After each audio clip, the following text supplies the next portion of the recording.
شکریہ جناب اسپیکر. اعوذ باللہ من الشیطان الرجیم. بسم اللہ الرحمن الرحیم.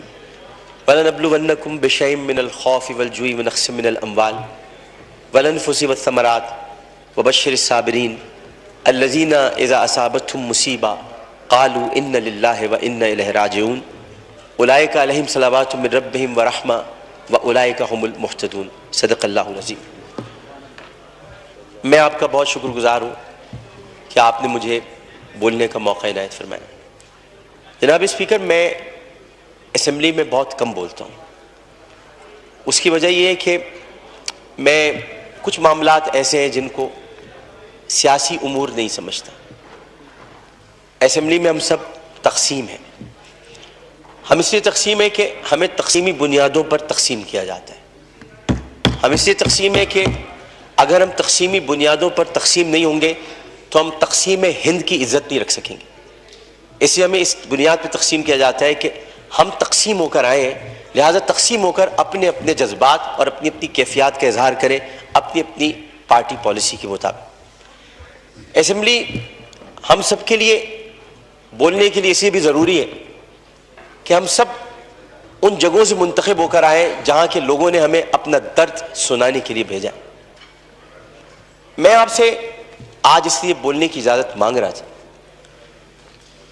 کہ بہت گفتگو ہو رہی ہے اور ظاہر ہے کہ اس وقت پورا پاکستان ایک بچی، ایک خاتون اور خواتین اور ان سب کی عزت پر دل گرفتہ ہے، پشیماں ہے، افسردہ ہے اور بہت تکلیف میں.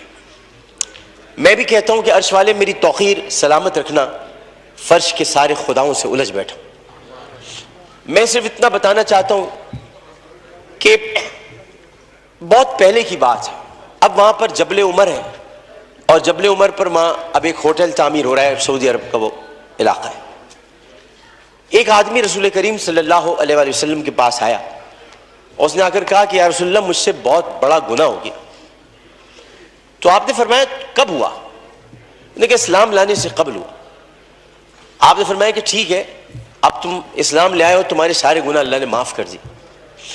اس نے کہا آپ میری بات سن لیجئے رسول اللہ، میں آپ سے بات کرنا چاہتا ہوں، اپنے دل کا بوجھ ہلکا کرنا چاہتا ہوں. آپ نے کہا کہو تم کیا کہنا چاہتے ہو؟ اس نے کہا یا رسول اللہ، میری ایک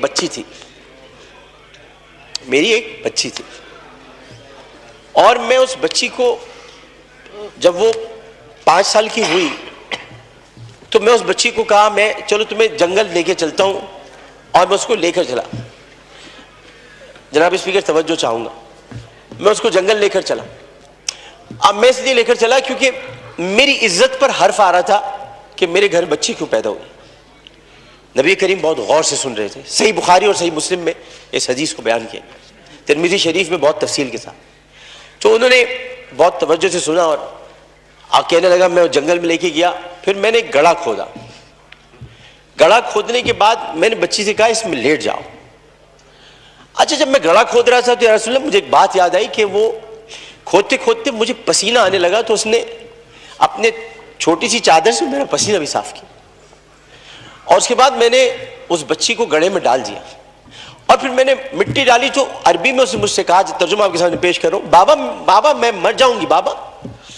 اور میں نے اس کو مار دیا. بہت دیر تک خاموشی حجر رسول میں رہی. اس نے دیکھا تو رسول کریم صلی اللہ علیہ وسلم رو رہے تھے. خاتم النبیین، سید المرسلین، شفیع المذنبین، انیس الغریبین، رحمت للعالمین، راحت العاشقین، مراد المشتاقین، شمس العارفین، سراج السالکین، مصباح المقربین، محب الفقراء والغرباء والیتام والمساکین. ہمیں سکھاتے ہو ہم تو ختم نبوت کے محافظ، ہمیں سکھاتے ہو. سید الثقلین، نبی الحرمین، امام القبلتین، وسیلتنا فی الدارین، صاحب قاب قوسین، محبوب رب المشرقین ورب المغربین، جد الحسن والحسین، مولانا مولا الثقلین، ابی القاسم محمد بن عبداللہ. پر درمیان میں نہ بولو، حدیث کے درمیان نہیں بولو. اس کے بعد نبی کریم صلی اللہ علیہ وسلم نے یہ کیا کہ ان کے زار و قطار آنسو بہنے لگے اور انہوں نے کہا کہ قسم اس پروردگار کی جس کے قبضے میں محمد کی جان ہے صلی اللہ علیہ وسلم، اگر تو اسلام نہ لاتا میں تجھے سر عام سب کے سامنے تیری گردن اڑواتا. یعنی مطلب یہ ہوا کہ نبی کریم نے بہت پہلے بتا دیا تھا کہ بچیوں کے ساتھ ظلم کرنے والوں کو سر عام ان کی گردن کاٹی جائے گی. یہ اصول متعین کر دیا تھا محمد مصطفیٰ, یہ سزا متعین کر دی. ظلم کرنے والا جناب اسپیکر کوئی صنف نہیں رکھتا. خدا کے لیے اسے مرد نہ کہے, خدا کے لیے اسے عورت نہ کہے. ظالم کی صنف نہیں ہوتی, ظالم کی صنف نہیں ہوتی, ظالم نہ مرد ہوتا ہے. ظالم کو مرد نہیں کہتے. میرے بھائی نے کہا ہے فیصل بارڈر نے میں نامرد بنا دوں گا. ارے وہ تو ہے ہی نامرد جو عورتوں کی عزت لوٹتے, انہیں کیا نامرد بناؤ, وہ تو ہے ہی نامرد. ہم ظالم کی صنف مقرر کر کے معاشرے کو پھر تقسیم کرتے ہیں. ہمیں کسی کی صنف مقرر نہیں کرنی, ہمیں صرف اور صرف قرآن اور سنت کے مطابق ان سزاؤں کا احیا کرنا ہے جن کی ضرورت ہے. یہ واقعہ موٹر وے پر ہو یا حلقہ این 245 کی کسی کچی گلی میں, اس میں یہ بحث ہی نہیں کرنی. بحث ہمیں یہ کرنی ہے کہ انسانیت کی تسجیل ہوئی. بحث ہمیں یہ کرنی ہے کہ ہم کیا کر رہے ہیں. بحث ہمیں یہ کرنی ہے کہ اگر ہم ریاست مدینہ کے دعوے دار ہیں تو ریاست مدینہ میں اگر ایسا واقعہ ہوتا تو ہم کیا کرتے. ہمیں یہ کرنا ہے. ہمیں قانون سازی کرنی ہے. ہمیں اسمبلی میں بیٹھ کر اس معاملے کو مل جل کر حل کرنا ہے. میں کسی کا بھی یہاں زیادہ وقت لینا نہیں چاہتا. میں بہت دل گرفتہ ہوں کیونکہ اس بچی کے گھر میں کوئی کمانے والا نہیں ہے. بنیر سے آئے ہوئے پختون گھرانہ تھا, پٹھان گھرانہ بیچارہ, جو وہاں کما رہے تھے.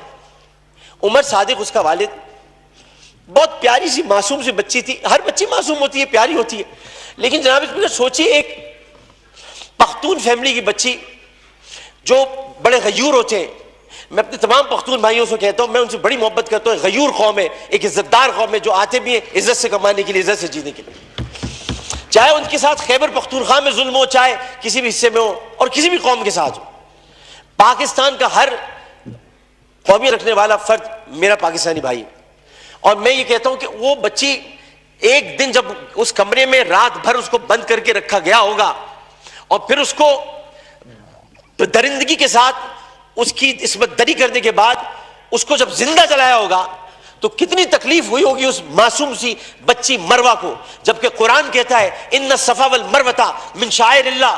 جب اللہ نے دو پہاڑوں کو مروہ اور صفا کو عزت دے دی تو پھر ان کی عزت کیوں نہ اتاری جائے جنہوں نے پہاڑوں کے نام پر عزت دینے والے پروردگار کی پیدا کی ہوئی مروہ کو بے دردی کے ساتھ اس کی عصمت دری کی. ان کی عزت کیوں نہ اچھالی جائے, ان کی گردن کیوں نہ کاٹی جائے, ان کو سر عام پھانسی کیوں نہ دی جائے.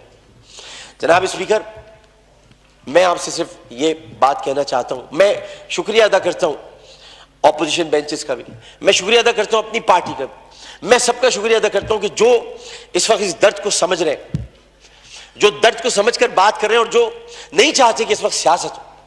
ہم میں سے کوئی نہیں چاہتا, اور جو ان باتوں پر سیاست کرے گا معذرت کے ساتھ, پھر وہ سیاست کر رہا ہے, عبادت نہیں کر رہا. وہ عبادت نہیں کر رہا.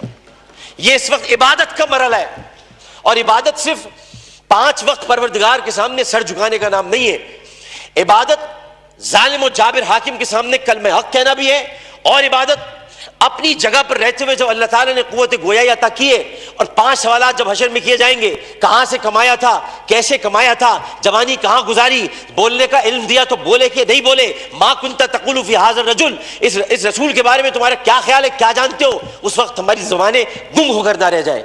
اس لیے ہمیں اپنی اپنی جگہ پر رہتے ہوئے اس کو عبادت سمجھ کر اپنا حق ادا کرنا ہے. میں اتنا کہنا چاہوں گا آخر میں, جناب اسپیکر, میں اس ایوان سے ہاتھ جوڑ کر مطالبہ کرتا ہوں, بحیثیت ان کا ساتھی, بحیثیت رکن قومی اسمبلی, انہی کا ساتھی, انہی کا بھائی ہوں, اپنی بہنوں کا بھائی ہوں, اپنے جو ہمارے اپوزیشن والے ان کی بہنوں کا بھائی ہوں. صرف اتنا کہنا چاہتا ہوں کہ اس اسمبلی میں ہم پتہ نہیں کب رہے, کب تک رہے, کیا رہے, ہمیں نہیں پتا, لیکن ہم جتنے دن بھی رہے یہ اسمبلی ایک تاریخ بن جائے کہ ہم نے, یہ اسمبلی نے قرارداد منظور کی تھی اور بل بنایا تھا کہ بچیوں کو میں ہر قتل کی بات ہے, بچیوں کی عصمت دری کرنے والوں کو سر عام سزائے موت دی جائے.